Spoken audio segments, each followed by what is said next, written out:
والصلاة والسلام على أشرف الأنبياء والمرسلين وعلى آله وصحبه أجمعين ومن تبعهم بإحسان في كل زمان ومكان إلى يوم الدين أما بعد. اس سے پہلے سبق میں یہ بحث تفصیل کے ساتھ گزری ہے کہ ایمان کا اطلاق کن کن امور پر ہوتا ہے اور اس میں کیا اختلاف ہے، اور یہ بھی پوری تفصیل کے ساتھ آپ کے سامنے بات آ چکی ہے کہ اس میں اہل حق کے درمیان اور اہل سنت کے درمیان کوئی بنیادی اختلاف نہیں ہے، اور جو کچھ اختلاف ہے وہ دراصل اہل بدعت اور گمراہ فرقوں کا ہے. لفظی طور پر اختلاف اہل سنت کے درمیان ہوا ہے، لیکن حقیقت کے اعتبار سے کوئی اختلاف نہیں ہے. اب اس کے بعد میں یہ بتانا چاہوں گا کہ حضرات محدثین جو یہ کہتے ہیں کہ ایمان مرکب ہے 3 اجزاء سے اور اس کے اندر اعمال بھی داخل ہیں، اور اس کا مطلب آپ کے پاس پہلے آپ کے سامنے ذکر کیا گیا ہے کہ ان حضرات کے پاس اس کا مطلب یہ ہے کہ یہ اجزائے تکمیلیہ ہیں، اجزائے تقویمیہ نہیں ہے. یہ بات تفصیل کے ساتھ میں نے سمجھا دی تھی. اور اس میں اختلاف ہے مرجئہ کا، جو کہتے ہیں کہ ایمان کے اندر اعمال کسی طور پر بھی داخل نہیں. تو اب جو حضرات محدثین کرام اور اسی طرح امام اعظم ابو حنیفہ رحمۃ اللہ علیہ اور دیگر تمام کے تمام اکابرین یہ کہتے ہیں کہ اعمال بھی ایمان کا جز ہیں، اگر سے اصلی جز نہیں بلکہ جز تکمیلی. ان حضرات کے دلائل کیا ہے؟ ان دلائل کو پیش کرنے کا مقصد مرجئہ کا رد ہے. اگرچہ بعض کتابوں میں آپ کو ملے گا کہ سرسریت کی وجہ سے یہاں امام ابو حنیفہ کو مد مقابل کھڑا کر کے گفتگو کی جاتی ہے، اور یوں کہتے ہیں کہ امام بخاری نے اور محدثین نے جو اعمال کو جز قرار دیا اور اس کے دلائل دیے ہیں، یہ دلائل دراصل ابو حنیفہ کے خلاف ہے. ابو حنیفہ کے خلاف کیسے ہو سکتے ہیں؟ اس سے کہ ابو حنیفہ اور ان کے مسلک میں کوئی اختلاف ہی نہیں ہے. جب دونوں کے مسلک میں کوئی اختلاف نہیں تو امام ابو حنیفہ ان کے مد مقابل کہاں ہوئے؟ ہاں، یہاں پر رد ہے ان لوگوں کا جو مرجئہ کہلاتے ہیں، اور مرجئہ کا مسلک یہ تھا کہ اعمال کا کوئی بھی عمل دخل ایمان میں نہیں ہے. جب ایک آدمی ایمان لاتا ہے تو بس وہ اپنے بلند ترین مقام تک پہنچ جاتا ہے. اب اس کے لیے نہ کوئی معصیت مضر ہوتی ہے اور نہ کسی عمل کی ضرورت ہوتی ہے. عمل کی ضرورت نہیں، معصیت سے بچنا اس کے لیے کوئی لازم نہیں ہے. یہ ان لوگوں کا مسلک تھا. اس کا رد یہاں پر مقصود ہے. تو اب یہاں پر ہم دلائل دیں گے ان لوگوں کے خلاف. اس سلسلے میں جو دلائل پیش کیے گئے ہیں ان میں سے سب سے پہلی دلیل حضرت ابو ہریرہ رضی اللہ عنہ کی حدیث ہے، جو بخاری میں، مسلم میں اور دیگر صحاح کی کتابوں میں موجود ہے کہ اللہ کے نبی علیہ السلام نے فرمایا الایمان بضع و سبعون، اور بعد میں ہے وستون شعبۃ، والحیاء من الایمان. ایمان 60 سے اوپر یا 70 سے اوپر شعبے ہیں، اور حیا بھی ایمان میں سے ہے. اس کے اندر آپ دیکھ رہے ہیں کہ اللہ کے نبی علیہ السلام نے ایمان کے 70 سے اوپر شعبے بیان کیے یا 60 سے اوپر شعبے بیان کیے. یہ شعبے کیا ہیں؟ سب سے پہلے تو ہے جو ہے اقرار، توحید کا اقرار، رسالت نبوی کا اقرار. اور پھر اس کے بعد نماز ہے، روزہ ہے، حج ہے، زکوٰۃ ہے، ذکر ہے، فکر ہے اور خدمات ہیں وغیرہ وغیرہ، بہت سارے اعمال ہیں۔ ان کو اللہ کے نبی علیہ السلام نے ایمان کا شعبہ قرار دیا، تو معلوم ہوا کہ یہ اجزائی ایمان ہے۔ نمبر 2، بخاری میں آپ آگے چل کر ایک حدیث پڑھیں گے کتاب الایمان میں، اور کتاب العلم میں بھی آئے گی، کہ اللہ کے نبی علیہ السلام کی خدمت میں وفد عبد القیس آیا تھا، یعنی قبیلے عبد القیس کے لوگ آئے تھے، اور انہوں نے آ کر اللہ کے نبی علیہ السلام سے کچھ سوالات کیے اور کہا کہ آپ ہمیں کچھ تفصیلی بات، محکم بات بتا دیجئے تاکہ ہم اپنے بعد والے لوگوں کو جا کر بتا سکیں۔ تو اللہ کے رسول علیہ السلام نے ان کو ایمان کا حکم دیا۔ روایت میں ہے امرہم بالایمان باللہ وحدہ، آپ نے انہیں اللہ پر ایمان لانے کے لیے حکم دیا۔ پھر کہا اتدرون مل ایمان باللہ وحدہ، کیا تمہیں خبر ہے کہ ایمان باللہ وحدہ کیا چیز ہے؟ قالوا اللہ ورسولہ عالم، انہوں نے کہا اللہ اور اللہ کے رسول بہتر جانتے ہیں۔ آپ نے کہا شہادت ان لا الہ الا اللہ وان محمد رسول اللہ واقام الصلاۃ وایتاء الزکاۃ والصیام رمضان وان تعطوا من المغنم الخمس، یہ فرمایا۔ جب انہوں نے کہا اللہ کے رسول بہتر جانتا ہے کہ ایمان باللہ کسے کہتے ہیں، تو آپ نے کہا اس بات کی شہادت دینا کہ اللہ وحدہ لا شریک لہ وہی عبادت کا مستحق ہے، اور محمد اللہ کے رسول ہے، اور نماز کو قائم کرنا، زکوٰۃ ادا کرنا، رمضان کے روزے رکھنا، اور غنیمت کے مال میں سے خمس اللہ کے راستے میں دینا، یہ اب اعمال ہیں کہ نہیں ہے؟ نماز قائم کرنا، زکوٰۃ ادا کرنا، روزہ رکھنا، یہ سب اعمال ہیں۔ ان کو اللہ کے نبی نے ایمان قرار دیا اور کہا اتدرون مل ایمان باللہ وحدہ، کیا تمہیں خبر ہے کہ ایمان باللہ کسے کہتے ہیں؟ انہوں نے کہا نہیں معلوم۔ تو آپ نے جو تشریح کی تو اس کے اندر یہ بھی کہا کہ شہادت واللہ الہ الا اللہ وان محمد رسول اللہ، اس کے ساتھ اقام الصلاۃ، ایتاء الزکاۃ، صوم رمضان سب ذکر کیا۔ معلوم ہوا کہ یہ بھی ایمان میں داخل ہے۔ نمبر 3، حضرت عائشہ صدیقہ رضی اللہ عنہا کی حدیث ہے، وہ فرماتی ہیں قال رسول اللہ صلی اللہ علیہ وسلم من اکمل المؤمنین ایمانا احسنهم خلقا والطفهم باہلہ، مومنوں میں سے سب سے زیادہ کامل مومن وہ ہیں جن کے اخلاق بہت اچھے ہوں اور جو اپنے گھر والوں کے ساتھ لطف و کرم کرنے والے ہوں، نرم مزاج۔ اب اس کے اندر اللہ کے نبی علیہ السلام نے مومنوں میں سے کامل جو فرمایا وہ ہیں اخلاق والے، تو معلوم ہوا کہ اخلاق بھی ایمان میں ہے، اور بیوی بچوں کے ساتھ نرم مزاجی کے ساتھ رہنا یہ بھی ایمان کا تقاضا ہے۔ اور اسی میں حضرت ابو ہریرہ کی حدیث کے الفاظ یہ ہیں کہ اللہ کے رسول نے فرمایا اکمل المؤمنین ایمانا احسنهم خلقا، وہی حدیث ہے، تھوڑا فرق ہے، اس میں ان من اکمل المؤمنین، یہاں اکمل المؤمنین، بات ایک ہی ہے۔ چوتھی دلیل یہ ہے کہ حضرت ابو امامہ رضی اللہ عنہ کہتے ہیں کہ رسول اکرم صلی اللہ علیہ وسلم نے فرمایا ان البذاذۃ من الایمان، سادگی بھی ایمان میں سے ہے۔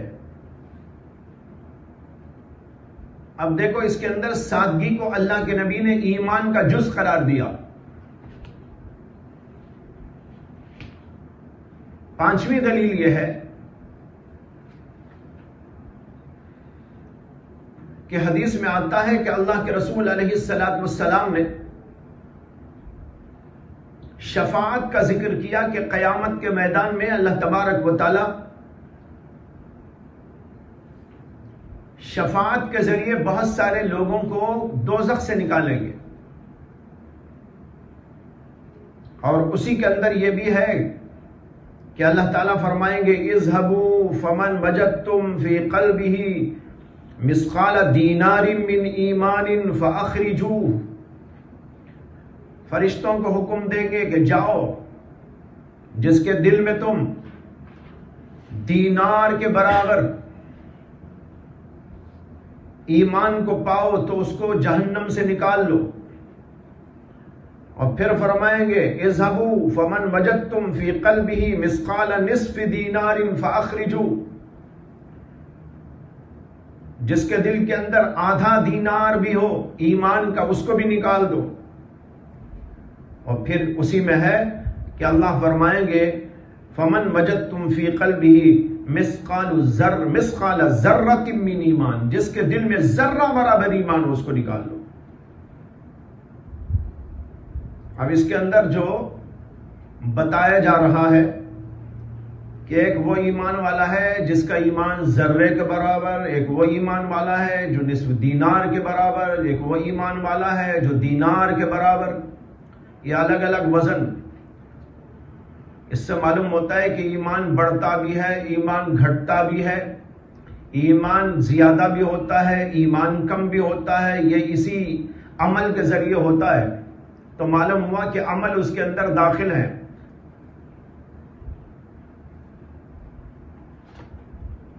یہ سارے دلائل بتا رہے ہیں کہ ایمان میں اعمال داخل ہیں اور وہ ایمان کا جز ہے، اور اسی لیے ایمان بسیط نہیں مرکب ہے۔ لیکن یہاں وہی بات پھر دہرانا چاہتا ہوں کہ ان محدثین کی مراد یہاں اجزائے تکمیلیہ ہیں، اجزائے اصلیہ نہیں ہیں۔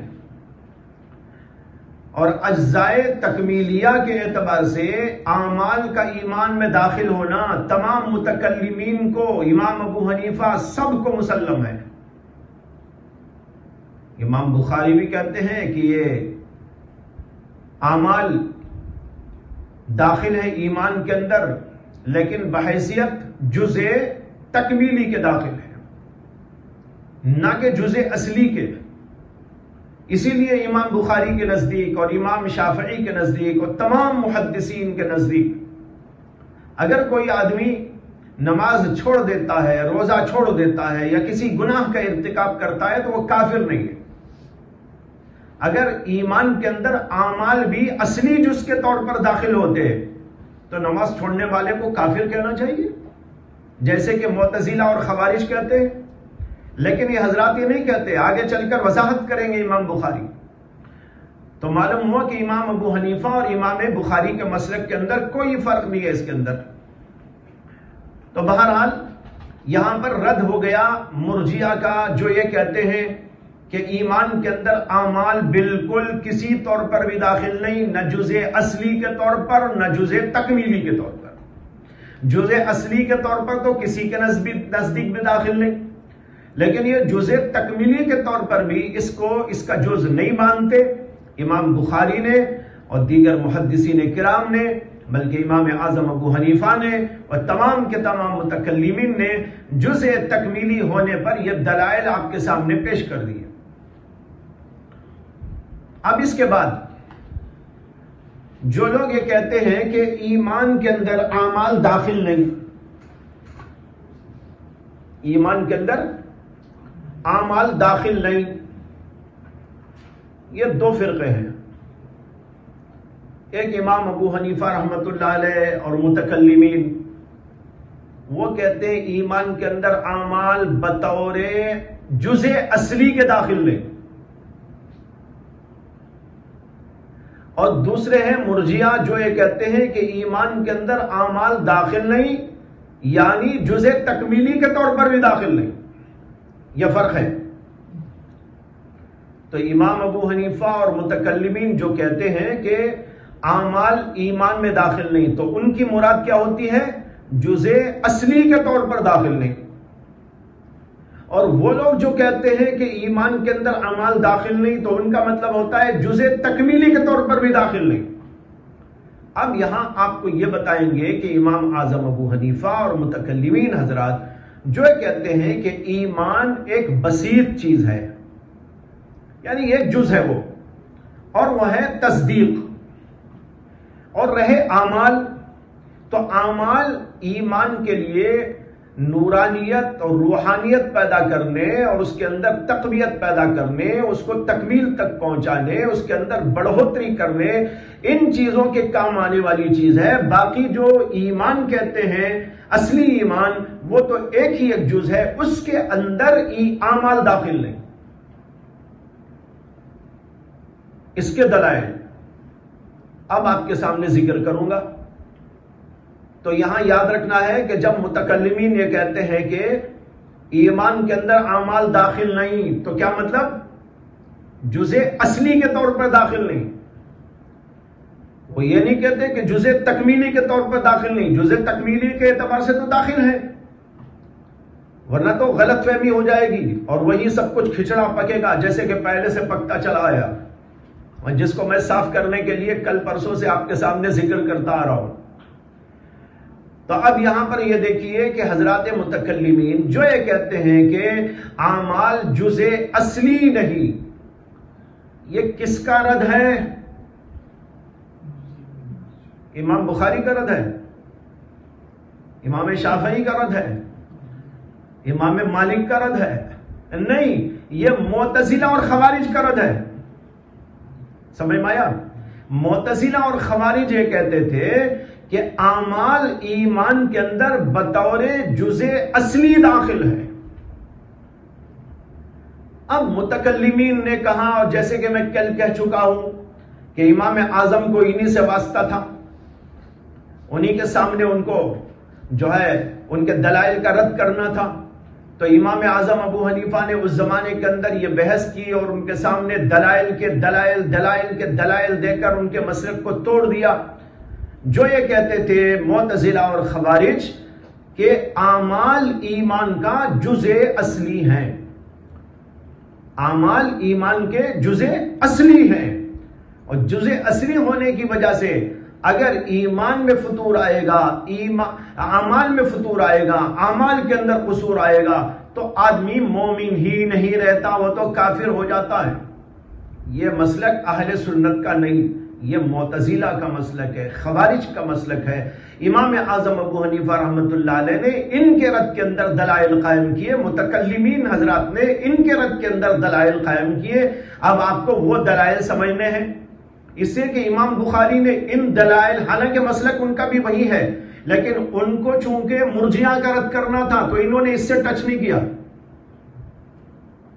سمجھ میں آیا؟ ان کے سامنے تو مرجئہ فرقہ تھا، ان کو یہ بتانا تھا اعمال ایمان کے اندر داخل ہیں جزء تکمیلی کے طور پر، جو ایمان کو بڑھاوا دیتی ہے، ایمان میں جلا پیدا کرتے ہیں، ایمان کے اندر قوت لاتے ہیں، اس لیے اعمال اس کے اندر داخل ہیں۔ جیسے تم کہتے ہو کہ ایمان کے اندر عمل کا کوئی بھی دخل نہیں، یہ غلط ہے۔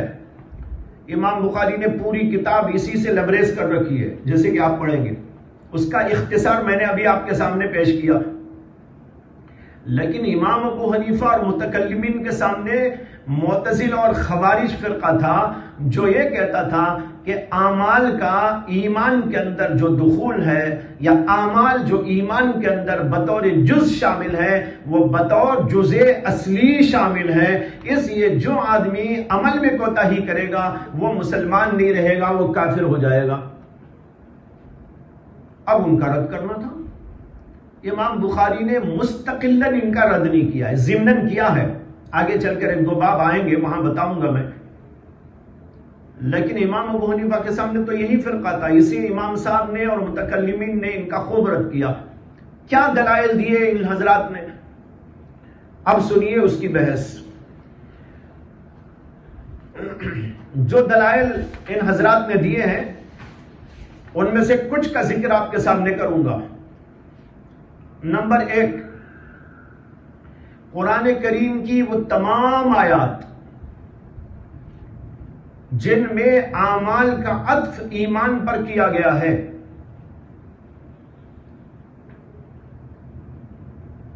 آپ نے قرآن میں جگہ جگہ دیکھا ہوگا کہ اللہ تعالیٰ نے ایمان پر اعمال کو معطوف قرار دیا ہے. الذین آمنوا وعملوا الصالحات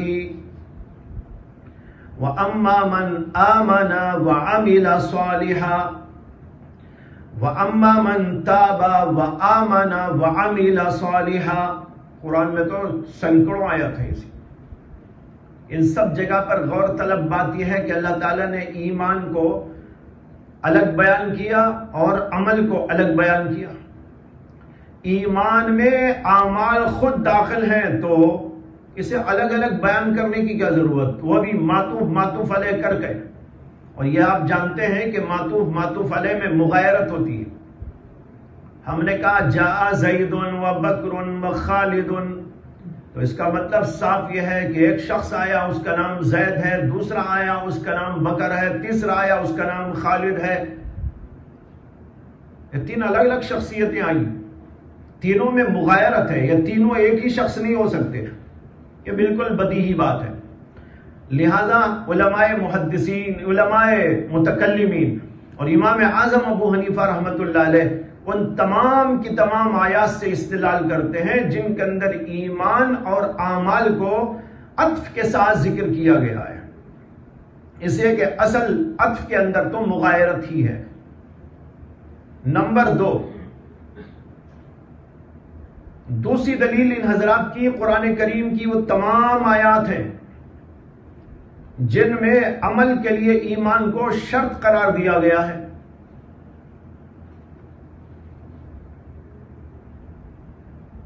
عمل کے لیے ایمان کو شرط قرار دیا گیا. جیسے اللہ نے کہا وَمَن يَعْمَلْ مِنَ الصَّالِحَاتِ مِن ذَكَرٍ أَوْ أُنثَىٰ وَهُوَ مُؤْمِنٌ فَأُولَٰئِكَ يَدْخُلُونَ الْجَنَّةَ وَلَا يُظْلَمُونَ نَقِيرًا. جو بھی مرد یا عورت اچھے عمل کرے وَهُوَ مُؤْمِن, اس حالت میں کہ وہ ایمان سے ہو, ایمان کی حالت میں ہو, تو یہ وہ لوگ ہیں جو جنت کے اندر داخل ہوں گے اور ان کے حق میں کچھ کمی نہیں ہوگی. اور اسی طرح اللہ نے کہا وَمَنْ عَمِلَ صَالِحًا مِّن ذَكَرٍ أَوْ أُنثَىٰ وَهُوَ مُؤْمِنٌ فَلَنُحْيِيَنَّهُ حَيَاةً طَيِّبَةً. یہ دوسری جگہ کی آیت ہے. اس میں بھی ہے جو آدمی نیک عمل کرے خواہ مرد ہو یا عورت وَهُوَ مُؤْمِن, اس حالت میں کہ وہ مومن ہو. یہاں بھی بطور شرط وَهُوَ مُؤْمِنٌ آیا, اوپر بھی بطور شرط وَهُوَ مُؤْمِنٌ آیا. اور یہ بدیہی بات ہے کہ شرط اور مشروط الگ الگ ہوتے ہیں. شرط ہی مشروط, مشروط ہی شرط تو نہیں ہو سکتے نا, دونوں ایک کیسے ہو سکتے ہیں؟ شرط الگ چیز ہوتی ہے, مشروط الگ چیز ہوتی ہے. اگر میں نے کہا کہ آپ کو میں انعام دوں گا اگر آپ کھڑے ہو جائیں, یا آپ کو انعام دوں گا جب آپ 10 گھنٹے یہاں بیٹھے رہیں, ارے بھئی یہ شرط ہے نا, اگر ایسا کریں تو یہ الگ چیز ہوتی ہے. شرط, مشروط اور شرط کے اندر بالکل فرق ہوتا ہے.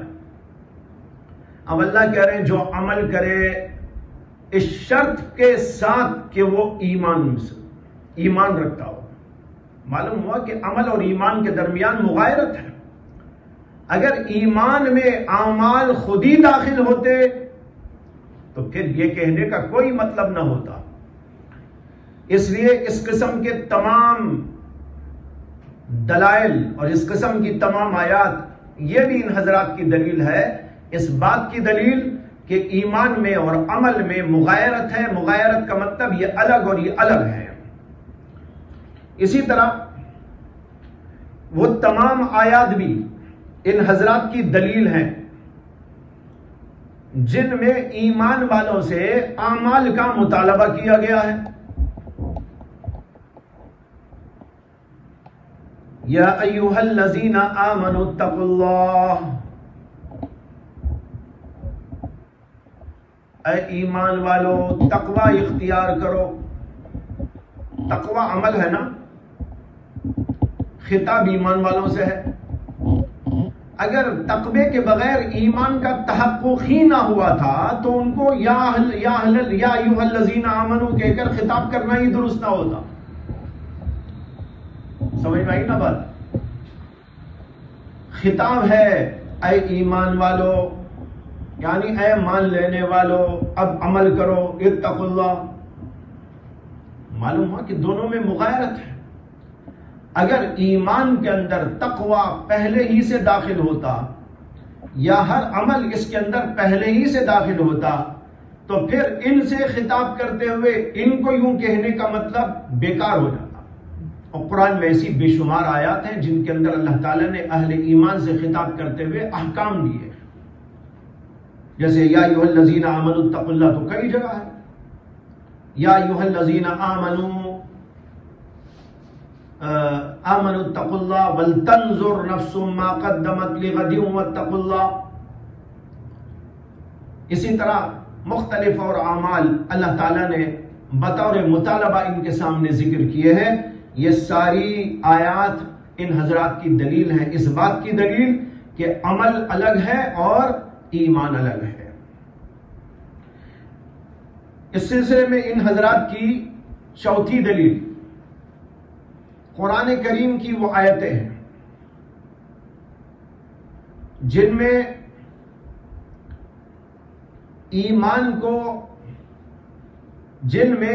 ایمان کا محل قلب کو قرار دیا گیا ہے.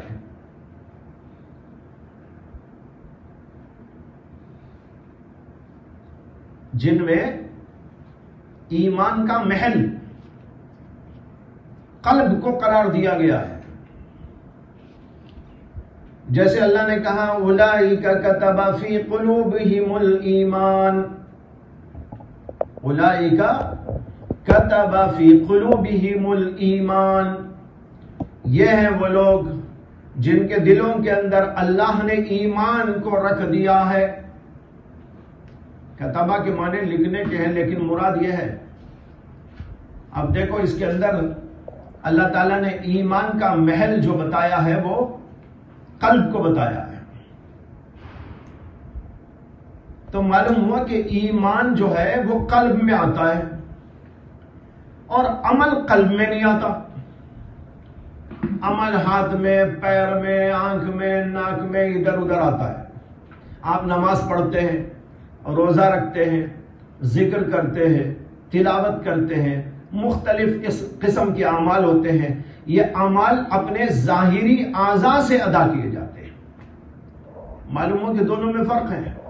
ایک یہ نبی نے کہا الاسلام ان تشہد ان لا الہ الا اللہ وان محمد رسول اللہ وتقیم الصلاة وتؤتی الزکاة وتصوم رمضان وتحج البیت ان استطعت الیہ سبیلا.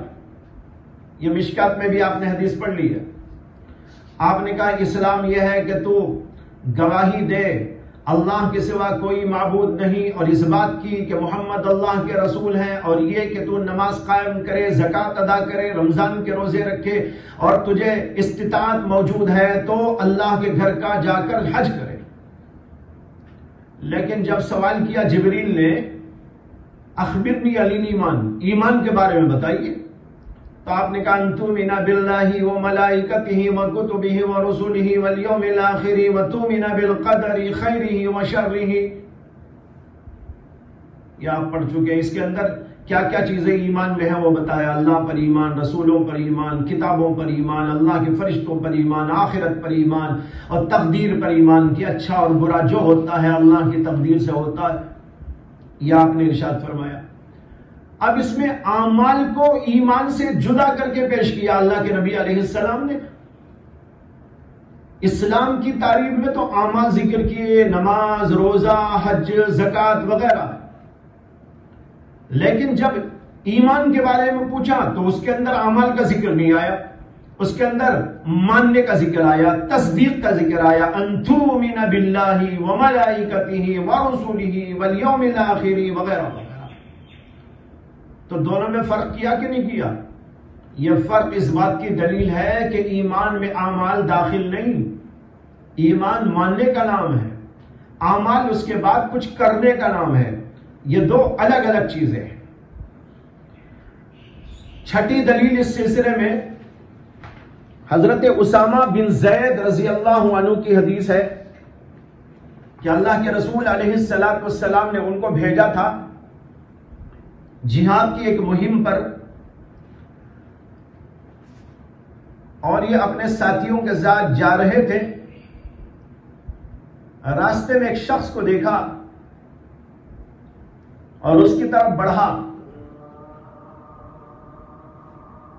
تو اس نے کہا لا الہ الا اللہ محمد رسول اللہ. تو حضرت اسامہ بن زید نے کہا کہ یہ تو صرف اپنی جان بچانے کے لیے بول رہا ہے. اس سے اس کو قتل کر دیا.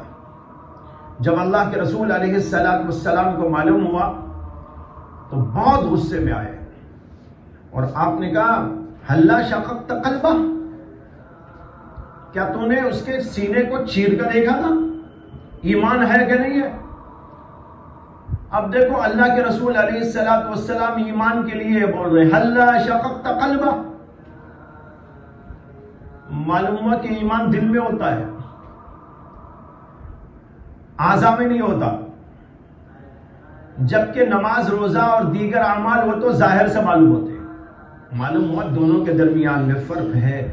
یہ سب دلائل ہیں اور اس کے علاوہ بھی بہت سارے دلائل ہیں. یہ اجمالی دلائل ہیں جو آپ کے سامنے پیش کیے، جس کو جمہور متکلمین حضرات نے اور امام اعظم ابو حنیفہ رحمۃ اللہ علیہ اور ان کے شاگردوں نے اس کو بیان کیا، یہ بات ثابت کرنے کے لیے، ظاہر کرنے کے لیے کہ ایمان کے اندر اعمال بطور جزء اصلی و تقویمی داخل نہیں ہے.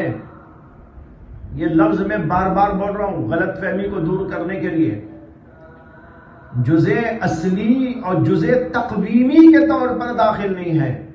رہا جزء تکمیلی و تحسینی کے طور پر داخل ہونا، وہ تو امام ابو حنیفہ مانتے ہیں. تو یہ دلائل ہو گئے. تو یہ دلائل جو کچھ دیے گئے، یہ دلائل خوارج اور معتزلہ کے رد میں ہیں. امام ابو حنیفہ اور محدثین کے رد میں نہیں ہیں. اور امام بخاری وغیرہ محدثین حضرات نے جو اعمال کے ایمان میں داخل ہونے کے دلائل دیے، جس کو میں نے اوپر آپ کے سامنے پیش کر دیا، اور بخاری میں بھی آپ جگہ جگہ پڑھیں گے، یہ سارے دلائل مرجئہ کے رد میں ہیں، ابو حنیفہ کے رد میں نہیں ہیں. اب اس طرح آپ سمجھ کر اس کو پڑھیں گے تو معلوم ہوگا کہ اہل سنت سب ایک طرف ہیں، اہل باطل دوسری طرف ہیں. اہل باطل کا ایک فرقہ مرجئہ ہے، اس کے رد میں محدثین کھڑے ہوئے تھے اور انہوں نے دلائل دیے تھے کہ ایمان کے اندر اعمال داخل ہیں، لیکن کون سے جز کے طور پر؟ جز تکمیلی کے طور پر. اور امام ابو حنیفہ رحمۃ اللہ علیہ نے جو ہے معتزلہ کا رد کیا اور انہوں نے کہا اعمال کے اندر ایمان کے اندر اعمال داخل نہیں ہے. لیکن نہیں ہے کا مطلب کیا ہے؟ جز اصلی کے طور پر داخل نہیں. تو لہذا انہوں نے جو نفی کی وہ کچھ اور ہے اور انہوں نے جو کہا وہ ایک دوسری بات ہے. دونوں کے درمیان میں کوئی تضاد نہیں ہے. امام اعظم کا مسلک اور محدثین کا مسلک اس سلسلے میں یکساں ہے. اب اس کے بعد ایک دوسرا مسئلہ ہے اور وہ ہے ایمان بڑھتا اور گھٹتا ہے کہ نہیں. امام بخاری نے پہلے ہی باب کے اندر جیسے پہلے مسئلے کو چھیڑا جس پر بحث ابھی کی گئی، دوسرے مسئلے کو بھی چھیڑا ہے. انہوں نے کہا وَهُوَ قَوْلٌ وَعَمَلٌ وَهُوَ يَزِيدُ وَيَنْقُصُ. قول و عمل میں پہلے مسئلے کی طرف اشارہ ہے جس پر بحث کی گئی، یعنی ایمان قول کا بھی نام ہے، فعل کا بھی نام ہے. فعل بھی اس کے اندر داخل ہے، اعمال بھی اس کے اندر داخل ہے. پھر کہتے ہیں وَهُوَ يَزِيدُ وَيَنْقُصُ، اور یہ بڑھتا بھی ہے اور گھٹتا بھی ہے. یہاں بھی اسی طرح کا اختلاف ہے جیسے اوپر آپ نے اختلاف پڑھا. اس میں امام اعظم ابو حنیفہ رحمۃ اللہ علیہ اور ماتریدی علماء متکلمین کی رائے یہ ہے کہ ایمان نہ بڑھتا ہے نہ گھٹتا ہے، جبکہ جمہور محدثین کا مسلک یہ ہے اور اشاعرہ کا کہ ایمان بڑھتا بھی ہے اور گھٹتا بھی ہے.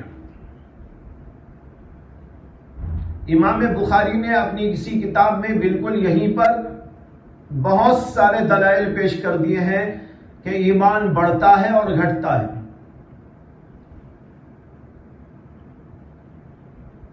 لیکن یہ اختلاف دراصل پہلے اختلاف پر مبنی ہے. جو لوگ یہ کہتے ہیں کہ ایمان کئی اجزاء سے مرکب ہے اور اعمال اس کے اندر داخل ہے، وہ کہتے ہیں ایمان بڑھتا بھی ہے گھٹتا بھی ہے. جو آدمی نماز پڑھے گا، روزہ رکھے گا، تقوی والا ہوگا، انابت اللہ والا ہوگا، خشوع اللہ والا ہوگا، خوف آخرت اور فکر آخرت اس کی زندگی میں ہے، اس کا ایمان ظاہر بات ہے بڑھے گا.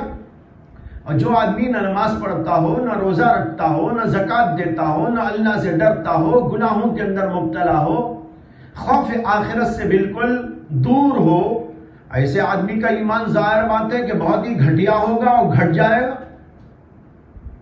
اس سے امام بخاری رحمت اللہ علیہ اور اسی طرح محدثین اور سب کے سب یہ کہتے ہیں کہ ایمان میں بڑھوتری بھی ہوتی ہے، ایمان کے اندر گھٹوتی بھی ہوتی ہے. الایمان یزید و ینقص.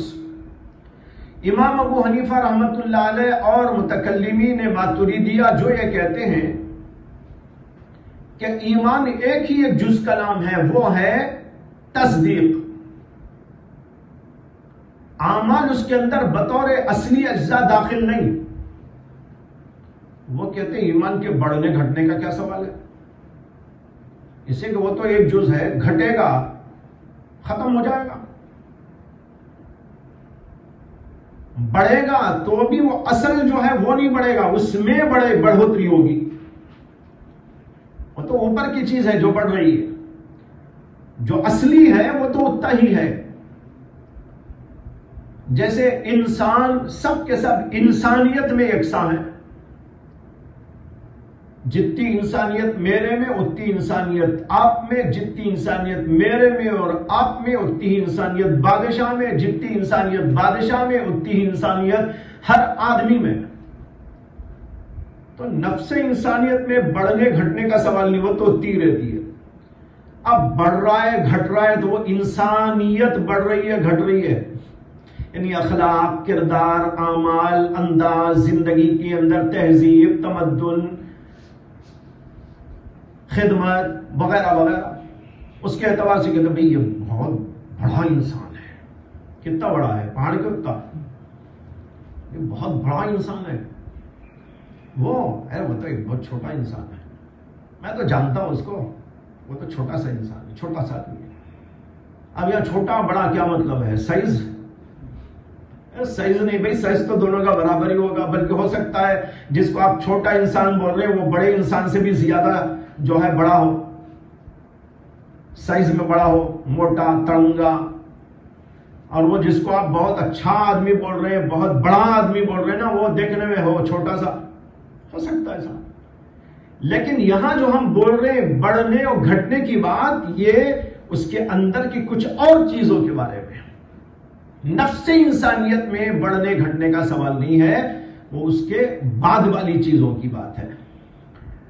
تو اگر نفس انسانیت ختم ہوگی تو وہ انسانی نہیں رہے گا، اور اس میں کچھ بڑھوتری ہو رہی ہے تو وہ اعمال کی، اخلاق کی، کردار کی، تہذیب کی، شائستگی کی، پاکیزگی کی، ان چیزوں کی بڑھوتری ہے. امام اعظم ابو حنیفہ رحمت اللہ علیہ یہی کہتے ہیں کہ جزء اصلی جو ہے وہ بس ایک ہی ایک ہے، وہ ہے تصدیق.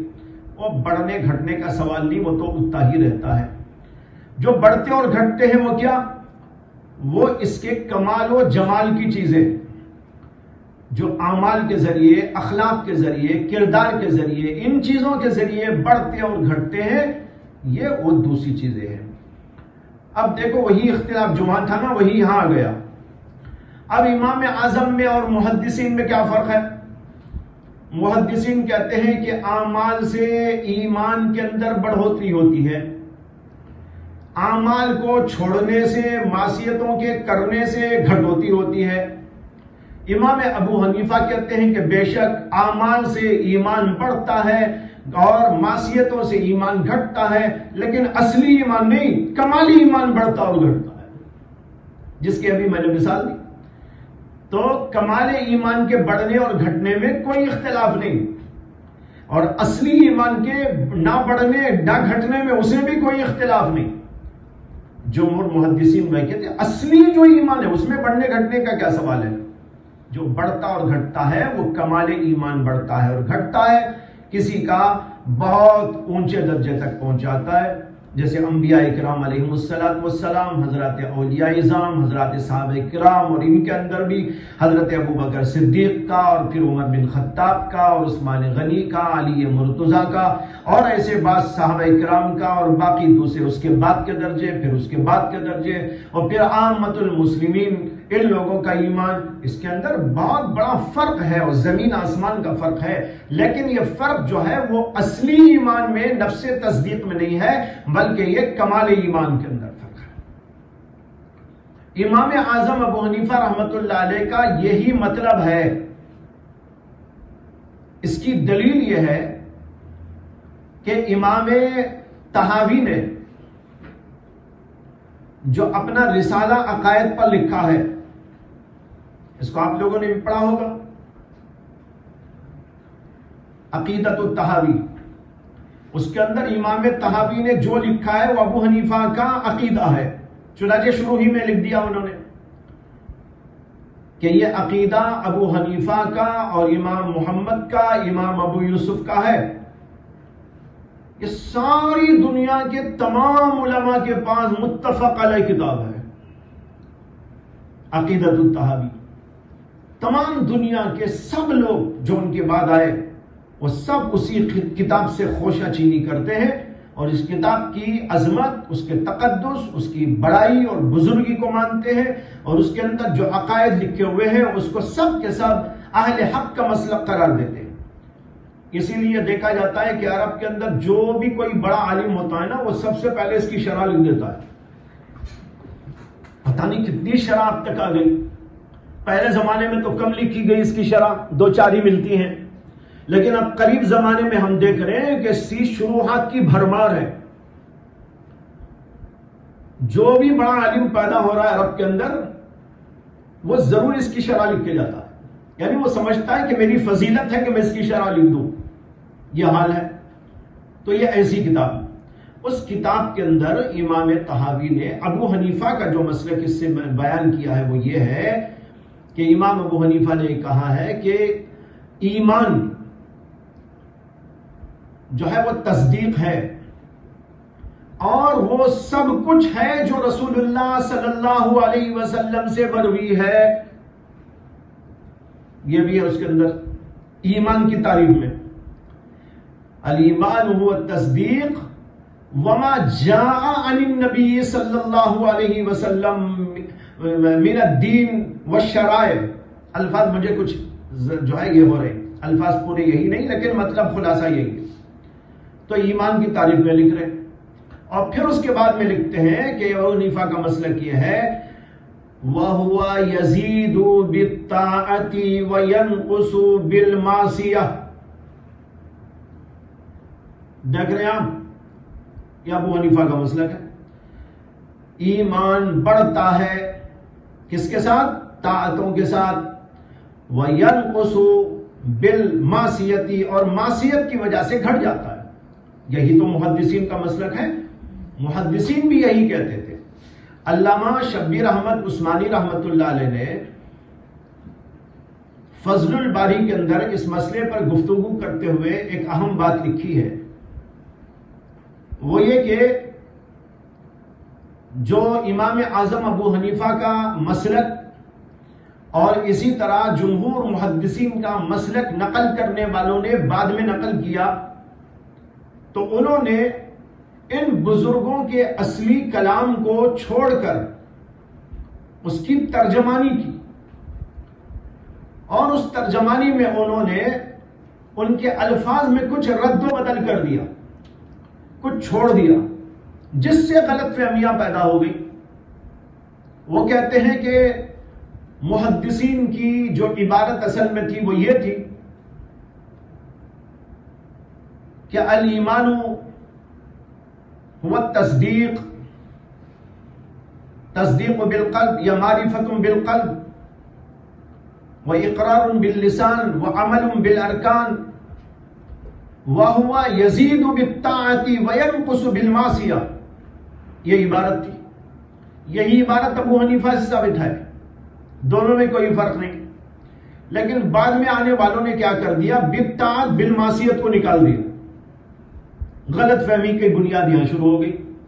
انہوں نے اختصار کیا، شاید اختصار میں یہ کہہ دیا وَهُوَ يَزِيدُ وَيَنْقُصُ، اور امام بخاری نے بھی یہی لکھ دیا، اور شاید امام بخاری کی اتباع میں بعد میں سب لوگ یہی نقل کرتے چلے گئے. لیکن ان سے پہلے کے جو سلف حضرات تھے ان کی پوری عبارت یوں تھی وَهُوَ يَزِيدُ بِالطَّاعَةِ وَيَنْقُصُ بِالْمَعْصِيَةِ. یہ عبارت رہ جائے تو کوئی اشکال ہی نہیں ہے. یعنی یہ معلوم ہو رہا ہے کہ یہ بڑھنا اور گھٹنا طاعتوں نیکیوں کی وجہ سے ہوتا ہے، اور گھٹنا جو ہوتا ہے وہ معصیتوں کی وجہ سے ہوتا ہے. نفس سے ایمان میں کچھ نہیں ہوتا. یہ خود اس بات کی دلیل ہے. اور یہ بات واضح ہو رہی ہے کہ ان حضرات کا مقصد ایمان کے کمال اور جمال، اس کی خوبصورتی کے اندر بڑھنا اور گھٹنا ہے، جو طاعتوں کے ذریعے بڑھتا ہے اور معصیتوں کی وجہ سے گھٹ جاتا ہے. یہی بات ابو حنیفہ نے کہی. تو اس طرح بنیادی طور پر ان کے مسلک میں یہاں بھی کوئی فرق نہیں، جیسے کہ اوپر بھی عرض کر دیا گیا پہلے مسلک کے سلسلے میں ایمان مرکب ہے یا بسیط ہے. جو لوگ مرکب کہتے ہیں ان کا کیا مطلب ہوتا ہے، جو بسیط کہتے ہیں ان کا کیا مطلب ہوتا ہے، یعنی اہل حق میں اس کو میں نے واضح آپ کے سامنے کر دیا.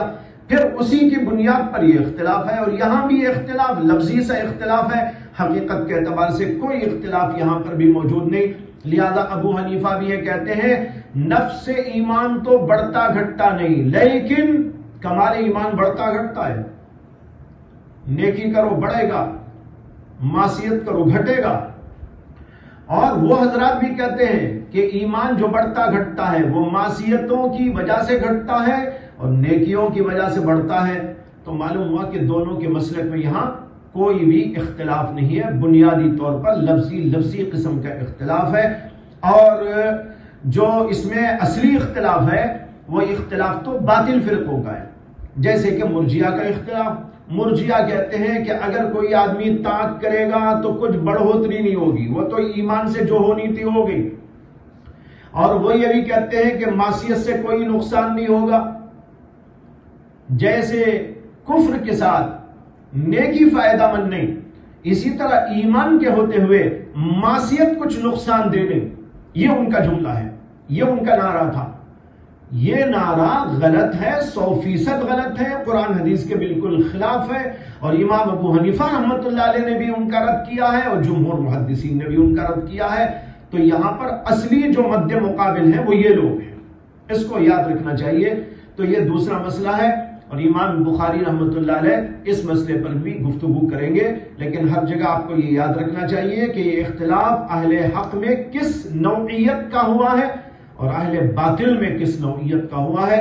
اگر یہاں پر یہ نقطہ آپ ذہن سے ہٹا دیں گے بڑی غلط فہمیاں پیدا ہوں گی، اور بعض لوگوں کو غلط فہمیاں ہوئی اور اب تک ہیں، اور آج بھی بعض لوگ اس قسم کی باتوں کو پھیلاتے رہتے ہیں، اور امام اعظم ابو حنیفہ کو محدثین کے مسلک سے الگ قرار دے کر ان کو بھی نعوذ باللہ گمراہ قرار دینے کی کوششیں کرتے رہتے ہیں. اور اس طرح کی بات اب تک بھی چلتی رہتی ہے. اس لیے میں نے کافی وضاحت کے ساتھ اس مسئلے پر آپ کے سامنے گفتگو کر دی ہے. وآخر دعوانا الحمدللہ.